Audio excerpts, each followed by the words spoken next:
Well, welcome to the Christmas show. Oh boy. Now that we've played with Dan's engine, of course, we're off to Disneyland. That's been our plan for quite some time, to do Christmas at Disneyland. And they decorate Disneyland for Christmas. They do indeed. And oh boy. we've always wanted to see that, so we did. So we've been having an awful lot of fun going on the old rides and the new rides, but mostly checking out all of the Christmas festivities here at Disneyland. But we also had an opportunity, if we came right now, to see Walt Disney's apartment. And so that's kind of what it has brought us here. And I think we're going to do a whole follow-up set of videos on this, because it actually turned into some pretty amazing history. Wonderful. And we met some really amazing people. So anyway, check this out. Christmas at Disneyland. So of course there was no way we could relax at Disneyland if we didn't get at least some of our Christmas shopping out of the way. Now for us, Christmas shopping's a little bit different. We like to go to, antique stores. The whole family are antique nuts. But boy, isn't that the truth. Anything collectible, anything antique. But I think one of our favorite things to find are the toys that we had when we were kids. Oh, absolutely. Those are the fun ones. You know, it helps you connect. Absolutely. And remember the warm and fuzzy feelings, especially Christmas feelings you had with your toys. Do you remember when I told you about my first choo-choo and how I've been looking all over for replacement? Absolutely. That one my mom ordered on a box top. It was an offer for 50 cents. Oh my. There it is. So this is a story. Remember when I told you about my That's actually pretty nice. when we first met? And what my first choo-choo was like? There's my first choo-choo. So you're supposed to put the balloon right here, blow up a balloon, and then it... But I had this as a little girl. This was my first choo-choo. And speaking of choo-choos, Walt Disney, of course, was a big fan of choo-choos and had the ultimate model railroad. No kidding. The ring railroad that went around Disneyland. Not his first railroad, but his last railroad. He really built Disneyland just as an excuse for building this railroad, which he loved so much and would spend quite a bit of time out here running these trains. We're going to do a whole series here called Walking with Walt Through Disneyland, and we're going to go to the locomotive shops and everything. Course. That's just really neat. But this was his favorite toy, the railroad. But the whole of Disneyland was really his toy box. No kidding. Look at all of that. And they decorate it for Christmas. And so we decided to come and spend Christmas here at Disneyland. With the whole family. With the whole family. It's funny because it was 80 degrees. Yes. And there's snow on the castle. Needless to say, that's not real snow because it was 80 degrees. This is really neat. This is the Disneyland Fire Department. Now, Ward Kimball, Disney animator, had a Dixieland band, which he called the Firehouse 5+2, and they would play in here. Oh, neat. And in the corner of this garage was a fire pole that went to the upstairs. And you can see it in the back corner over here. And when Walt wanted to make a dramatic entrance, he'd come sliding down this pole into the middle of the fire station, because up here is his private apartment. And that's us. That's us. In his private apartment. Oh, yeah. And we really wanted to get in here. It took a lot of string pulling and phone call making, but there we are standing right in front of Walt's bed. So cool. And the family still has access to this, and occasionally one of his grandkids will come and sleep in the apartment above the fire station. How cool.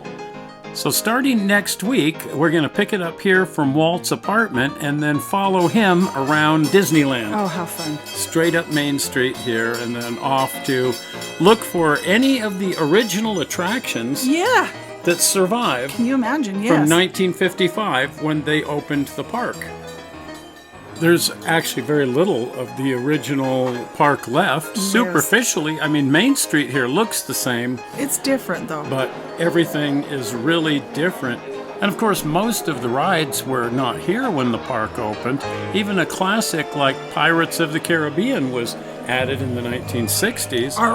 But you know what? Walt was building a brand new apartment above Pirates of the Caribbean. But it was never finished because he died while it was under construction. This ride dates from 1958, but Snow White and the Seven Dwarfs is one of the original rides. It's a Small World. Oh, I love that one. Oh, it's a great ride, but they totally redo it for Christmas every year. They pack a whole bunch of new stuff in there. Yes. And then they hang Christmas lights on anything they can hang Christmas lights onto. And it just really, really becomes a whole new attraction at Christmas. Kidding. The ride opened in 1965, but it was built in the latter part of 1963 and premiered at the World's Fair in New York in 1964. And it really wasn't intended that it would ever come to Disneyland. Now, secretly, Walt Disney was talking about taking it to Epcot Center. Oh, really? But nobody was supposed to know about Epcot Center. But one thing and another, there was no Epcot Center come 1965. So instead, they brought it here to Disneyland. And now it's one of the most popular attractions at Disneyland. And you wouldn't think of it being anywhere else. It's one of my favorites. Hard to imagine it used to be in Flushing Meadows in New York City. Oh my, but what a neat ride it is. Now I had to do a new soundtrack for it because of, copyright. Yes. But let's go for a ride on It's a Small World.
there's a lot more story behind this. There sure is. We'll touch on that as we walk with Walt, but this was actually inspired by the Cold War. Imagine that. Go figure.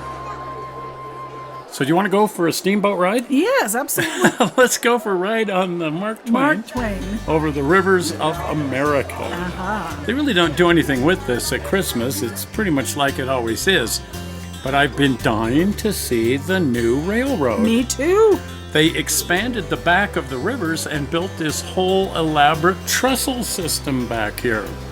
The reason being is Star Wars land. And you can see the crane back there. They're building Star Wars land back there. And they needed a new barricade to separate the rivers of America from Star Wars land. They've got some other diabolical scheme in mind, because if you'll notice here under the trestle is a guideway for boats, and there's a door behind that waterfall. Not sure what they have in mind there, but it'll be fun to see. Probably just a maintenance area for the keel boats or something like that. But anyway, it's sure neat to see this new trestle and the waterfalls and the cliffs. John Lasseter christened this new railroad. He brought his locomotive, the Marie E. Oh, really? From his ranch and ran that around on the first run, towing the Chloe. Oh, really? Walt Kimball's locomotive. And here's something new to the railroad. Just ahead of us is, of all things, a left turn. There's never been a left turn on this railroad before, but as they expanded the track back toward the back of the park, where they rejoined the old original track, they had to make a left turn right there to join the original track. Oh, how fun. And then there's some more barricade here between the new Star Wars land and the old original track. So it's really neat what they've done. It's one of my favorites right I've just here. been dying to see this. Me of course, too. The railroad is, after all, our favorite thing at Disneyland. So, I mean, what's the expression? Duh. Now here again, not a whole lot of the original railroad survives. A little bit of the original track, 2 of the original locomotives, and 2 cars. Oh, really? Including this caboose. So we had to go for a ride in the caboose. Absolutely. Originally there were 2 trains, a passenger train and a freight train. A private car called the Retlaw was on the back of the passenger train, and this caboose was on the back of the freight train. The freight train always left from Frontierland. The passenger train always left from Main Street Station. Nice. So here we are in Frontierland at the Grizzly Flats Depot. Oh, I know that one. Oh, you're familiar with that one. You built a model of this. I did. Tell you what, let's go over to California Adventure and see the water show. Yes. Because they really do something special for Christmas. Check it out.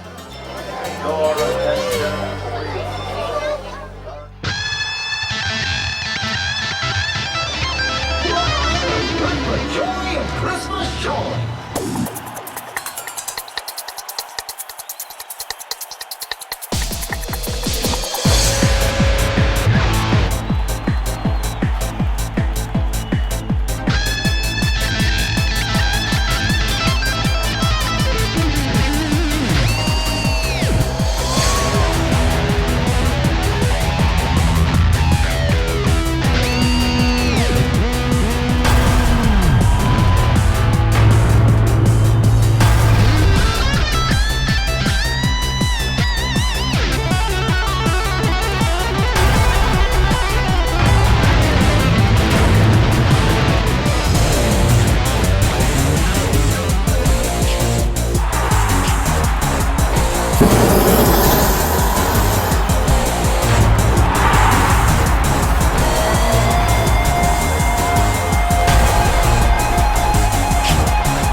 Well, there you go, Disneyland. Oh, It's always fun. it's always fun, and we've never done Disneyland at Christmas before, and heard it was pretty special, and they weren't exaggerating. It was It's wonderful. enormous fun and amazing stuff to see. Oh, yes.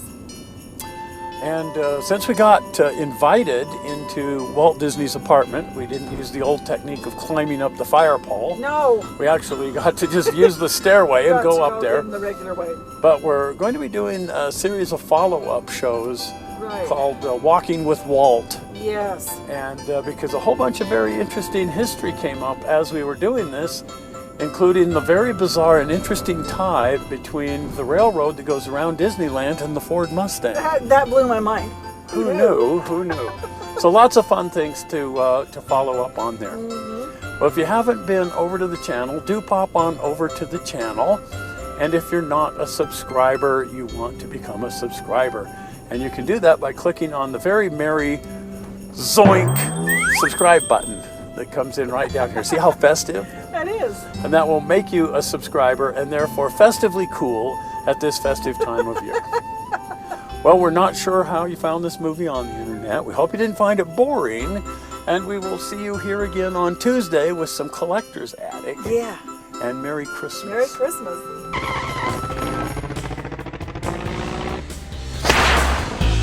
Santa Claus. Woo!